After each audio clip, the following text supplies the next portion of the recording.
আকাশবাণী কলকাতা, স্থানীয় সংবাদ পড়ছি সংযুক্তা সিংহ। বিশেষ খবর। রাজ্য জুড়ে হকার উচ্ছেদ অভিযান আপাতত 1 মাস বন্ধ থাকবে।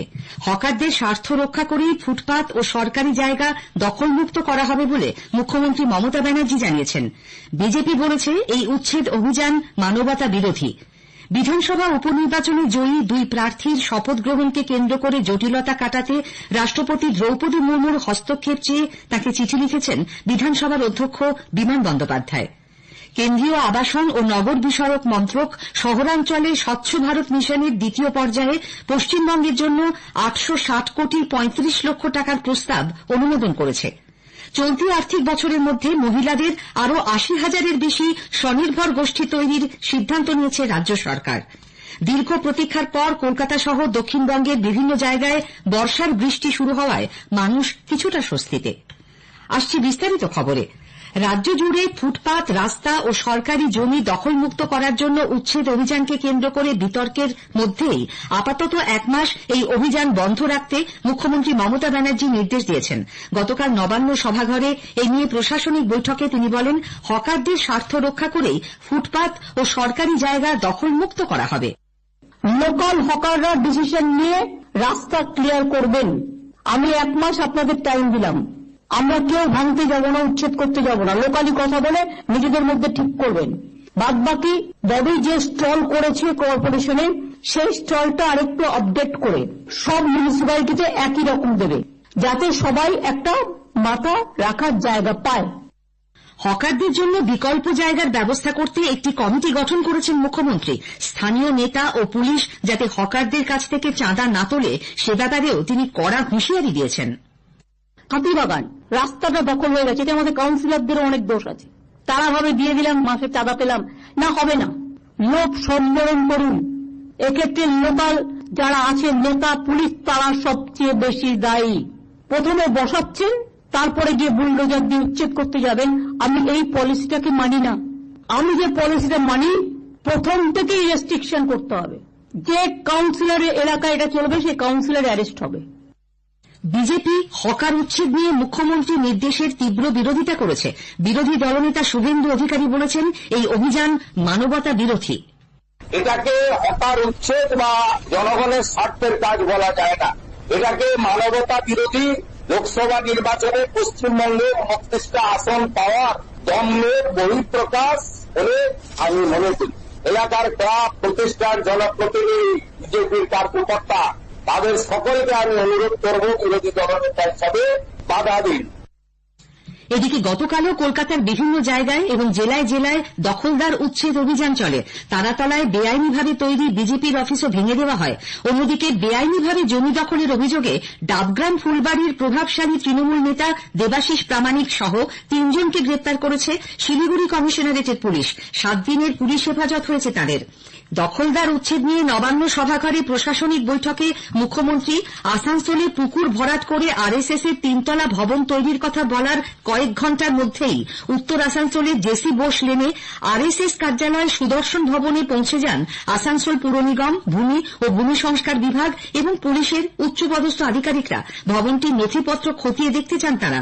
প্রধান কার্যালয় থেকে কাগজপত্র আনার জন্য 15 দিন সময় চাওয়া হয়েছে। বেআইনিভাবে পুকুর ভরাট করে ওই নির্মাণ নিয়ে মুখ্যমন্ত্রী গতকাল তীব্র উষ্মা প্রকাশ করেন। কোন একটা পলিটিক্যাল পার্টি একটা পুকুর ভরাট করে 3তলা বাড়ি করে নিয়েছে। বারবার পুলিশকে কমপ্লেন দেওয়া সত্ত্বেও, আসানসোল কমপ্লেন দেওয়া সত্ত্বেও তারা কিছু করেনি, কারণ বাড়িটা আরএসএস এর। তুমি যদি তৃণমূলের বাড়ি ভাঙতে পারো, তো তুমি তাহলে আরএসএস এর বাড়ি কেন ভাঙবে না? ল্যান্ড রেকর্ডে যদি পুকুর থাকে, ল্যান্ড রেকর্ডে যদি জলাশয় জমি থাকে, তাহলে সেই পুকুর ভরাট করলো কি করে? অন্যদিকে মুখ্যমন্ত্রীর স্পষ্ট নির্দেশ আসার পর পুকুর ভরাটের অভিযোগে পুরুলিয়া শহরে গ্রেপ্তার হয়েছেন এক ব্যক্তি। 7 ও 8 নম্বর ওয়ার্ডের মাঝামাঝি রামবাঁধপাড়া এলাকায় একটি পুকুর ভরাট করা নিয়ে অভিযোগ করেন পুরুলিয়ার পৌরপ্রধান নবেন্দু মাহালি। তার ভিত্তিতেই মোহাম্মদ সোনু আলম নামে নডিহা এলাকার বাসিন্দা ওই ব্যক্তিকে গ্রেপ্তার করা হয়। পুরুলিয়া জেলা আদালত তাকে 5 দিনের পুলিশ হেফাজতে পাঠিয়েছে। পৌর এলাকায় দুর্নীতি নিয়ে মুখ্যমন্ত্রী সরব হবার পরই বর্ধমান শহরে দুর্নীতি এবং পুলিশের বিরুদ্ধে ক্ষোভ প্রকাশ করলেন পুরসভার চেয়ারম্যান পরেশচন্দ্র সরকার। গতকাল শহরের একটি স্কুলে জল প্রকল্পের উদ্বোধন করতে গিয়ে তিনি বলেন, যারা দুর্নীতি করছে তাদের সঙ্গে যুক্ত রয়েছে বেশ কিছু সমাজ বিরোধী। এদের চিহ্নিত করে আগে ব্যবস্থা নিতে হবে। রাজ্যের সর্বত্র বেআইনি পার্কিং তুলে দেবারও নির্দেশ দিয়েছেন মুখ্যমন্ত্রী। ওই নির্দেশ কার্যকর করে 15 দিনের মধ্যে পুলিশ প্রশাসনকে রিপোর্ট জমা দিতে বলা হয়েছে। গতকালের বৈঠকে মুখ্যমন্ত্রী স্পষ্ট জানান, টাকা নিয়ে বেআইনিভাবে পার্কিং করা চলবে না। এই ধরনের বেআইনি পার্কিং নজরে এলেই রাজনৈতিক রং না দেখে তা তুলে দিতে হবে। বেশিরভাগ জায়গাতেই বিজেপির লোকেরা এই ধরনের বেআইনি পার্কিং চালায় বলেও মুখ্যমন্ত্রীর দাবি। বরানগর ও ভগবানগোলা বিধানসভা কেন্দ্রের উপনির্বাচনে জয়ী 2 প্রার্থীর শপথ গ্রহণকে কেন্দ্র করে জটিলতা কাটাতে রাষ্ট্রপতি দ্রৌপদী মুর্মুর হস্তক্ষেপ চেয়ে চিঠি লিখেছেন বিধানসভার অধ্যক্ষ বিমান বন্দ্যোপাধ্যায়। একই সঙ্গে রাজ্যপালকেও সমস্যা মিটিয়ে নেবার অনুরোধ জানিয়ে ফের চিঠি দিয়েছেন তিনি। রাষ্ট্রপতিকে শ্রী বন্দ্যোপাধ্যায় নির্বাচিত 2 তৃণমূল কংগ্রেস প্রার্থী সায়ন্তিকা বন্দ্যোপাধ্যায় ও রেয়াত হোসেন সরকারের শপথ গ্রহণ যাতে রাজ্য বিধানসভার অধ্যক্ষ বা উপাধ্যক্ষ করাতে পারেন সেজন্য রাজ্যপালকে নির্দেশ দেবার আবেদন জানিয়েছেন। গতকাল সাংবাদিকদের অধ্যক্ষ জানান, রাজ্যপালকে এ ব্যাপারে রাষ্ট্রপতি সঠিক পরামর্শ দেবেন বলে তিনি আশাবাদী। এদিকে সায়ন্তিকা ও রেয়াত হোসেন গতকাল বিধানসভা ভবন চত্বরে আম্বেদকরের মূর্তির সামনে অবস্থানে বসেন। তাঁদের শপথ গ্রহণে বিলম্বের বিষয়টি নিয়ে মুখ্যমন্ত্রী তীব্র ক্ষোভ প্রকাশ করেছেন। দিল্লিতে রাজ্যপাল সিভি আনন্দ বোস গতকাল রাষ্ট্রপতি মুর্মু এবং উপরাষ্ট্রপতি জগদীপ ধনখড়ের সঙ্গে দেখা করেন বলে খবর। লোকসভা ভোটে তৃণমূল কংগ্রেস কর্মীদের মারধর এবং শ্লীলতাহানির দায়ে অভিযুক্ত বর্ধমান দুর্গাপুর কেন্দ্রের বিজেপি প্রার্থী দিলীপ ঘোষ আগাম জামিন পেয়েছেন। গ্রেপ্তারি এড়াতে গত 3রা জুন তিনি বর্ধমান জেলা ও দায়রা আদালতে আগাম জামিনের আবেদন করেন। গতকাল সেই আবেদনের শুনানি হয়। জেলা জজ সুজয় সেনগুপ্ত বিজেপির প্রাক্তন রাজ্য সভাপতির আগাম জামিন মঞ্জুর করেন। স্থানীয় সংবাদ শুনছেন আকাশবাণী কলকাতা কেন্দ্র থেকে। কেন্দ্রীয় আবাসন ও নগর বিষয়ক মন্ত্রক শহরাঞ্চলে স্বচ্ছ ভারত মিশনের দ্বিতীয় পর্যায়ে SBMU 2.0 অধীনে পশ্চিমবঙ্গের জন্য 860 কোটি 35 লক্ষ টাকার প্রস্তাব অনুমোদন করেছে। এই প্রকল্পের প্রথম পর্যায়ে 2014 থেকে 19 পর্যন্ত এ রাজ্যের জন্য বরাদ্দ করা হয় মোট 911 কোটি 34 লক্ষ টাকা। দ্বিতীয় দফায় 2021 থেকে 26 অবধি এই পরিমাণ 1.5 গুণ বাড়িয়ে করা হয়েছে 1449 কোটি 30 লক্ষ টাকা। কঠিন বর্জ্য ব্যবস্থাপনা এবং শৌচাগার ও পয় প্রণালী ক্ষেত্রে উল্লেখযোগ্য অগ্রগতির জন্য মন্ত্রক ও রাজ্য সরকার ঘনিষ্ঠ সমন্বয় রেখে কাজ করছে। পশ্চিমবঙ্গের পৌর এলাকাগুলিতে দৈনিক 4046 টন কঠিন বর্জ্য তৈরি হয়। পরিবেশ অনুকূলভাবে এই বিপুল পরিমাণ বর্জ্যের ব্যবস্থাপনা এবং জৈব গ্যাস উৎপাদনের জন্য রাজ্যের দেওয়া প্রস্তাব মঞ্জুর করেছে কেন্দ্রীয় আবাসন ও নগর বিষয়ক মন্ত্রক। এদিকে রাজ্যকে উন্মুক্ত শৌচমুক্ত করতে স্বাধীনতা দিবসের আগে 1 কোটি 22 লক্ষ মহিলার জন্য শৌচাগার তৈরির লক্ষ্যমাত্রা নেওয়া হয়েছে। প্রতিটি জেলা প্রশাসন এবং জিটিএ এর প্রধান সচিবের কাছে শৌচাগার তৈরির লক্ষ্যমাত্রা নির্ধারণ করে চিঠি দেওয়া হয়েছে বলে নবান্ন সূত্রে খবর। প্রত্যেক উপভোক্তাকে শৌচাগার তৈরির জন্য 12,000 টাকা করে দেওয়া হবে। স্বনির্ভর গোষ্ঠীগুলির জন্য বাজার তৈরি করতে বিশেষ উদ্যোগ নিয়েছে রাজ্য সরকার। নবান্ন সভাঘরে গতকাল এক বৈঠকে মুখ্যমন্ত্রী মমতা ব্যানার্জি জানান, শহর ও শহরতলিতে যেখানে সরকারের জমি আছে সেখানেই শপিং মলের মতো বাজার তৈরি করা হবে, যার একটা অংশ সংরক্ষিত থাকবে স্বনির্ভর গোষ্ঠীর জন্য।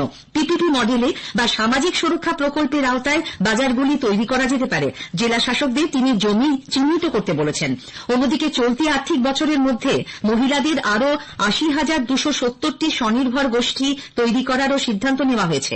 এর ফলে উপকৃত হবেন 8 লক্ষ পরিবার। নিয়োগ দুর্নীতি তদন্তে সিবিআই নদিয়ার তেহট্টের তৃণমূল কংগ্রেস বিধায়ক তাপস সাহার ঘনিষ্ঠ নেত্রী ইতি সরকারকে জিজ্ঞাসাবাদ করেছে। নিজাম প্যালেসে ঘণ্টাখানেক তাকে জিজ্ঞাসাবাদ করা হয়। এর আগে তাপস সাহাকে সিবিআই দপ্তরে জিজ্ঞাসাবাদ এবং তাঁর কণ্ঠস্বরের নমুনা সংগ্রহ করে সিবিআই। ব্যাংক প্রতারণার একটি মামলায় প্রায় 13 বছর ধরে ফেরার এক মহিলা অভিযুক্তকে সিবিআই গ্রেপ্তার করেছে। 2004 সালের জুন থেকে আগস্ট পর্যন্ত অসম্পূর্ণ নথি দেখিয়ে এসবিআই এর কবরডাঙ্গা রোড ব্রাঞ্চ থেকে গৃহঋণ অনুমোদন করায় এক প্রতারণা চক্র। 2005-এর 29 সেপ্টেম্বর সিবিআই মামলা রুজু করে তদন্তে নামে। 29 জনের নামে চার্জশিট পেশ করা হয়। এদের মধ্যে মুনমুন দাস নামে এক প্রতারক 2011 নভেম্বরে বেপাত্তা হয়ে গেলে তাকে ফেরার অপরাধী ঘোষণা করা হয়। লাগাতার চেষ্টায় সিবিআই শেষ পর্যন্ত তাকে গ্রেপ্তার করেছে। গতকাল ওই মহিলাকে আদালতে তোলা হলে 2রা জুলাই অবধি জেল হেফাজতে পাঠানো হয়। ছেলেধরা গুজবের বিরুদ্ধে পুলিশ প্রশাসনের লাগাতার প্রচারের মধ্যেই উত্তর 24 পরগনার বনগাঁয় ফের গণপিটুনির ঘটনা ঘটল। পুলিশ জানিয়েছে, পেট্রাপোল থানার হরিদাসপুর হরিমন্দির এলাকায় গতকাল এক ভবঘুরে যুবককে ঘোরাঘুরি করতে দেখে ছেলেধরা সন্দেহে তাকে গণধোলাই দেয় স্থানীয়রা। পুলিশ গিয়ে তাকে উদ্ধার করে। 5 জনকে এ ব্যাপারে গ্রেপ্তার করা হয়। যুবকটি মানসিক ভারসাম্যহীন বলে পুলিশ জানিয়েছে। দীর্ঘ প্রতীক্ষার পর অবশেষে কলকাতা সহ দক্ষিণবঙ্গের বিভিন্ন জায়গায় বর্ষার বৃষ্টি শুরু হয়েছে। দক্ষিণ 24 পরগনা জুড়ে গতকাল দুপুর থেকেই দফায় দফায় বৃষ্টি হচ্ছে। আজ সকাল থেকে বৃষ্টির পরিমাণ বেড়েছে। আকাশ কালো মেঘে ঢাকা, তাপমাত্রার পারদ নিম্নমুখী, গরম থেকে স্বস্তি মিলেছে। এই বৃষ্টির ফলে জেলায় আমন ধান চাষ এবং সবজি চাষিরা খুশি। স্থানীয় সংবাদ শেষ হলো।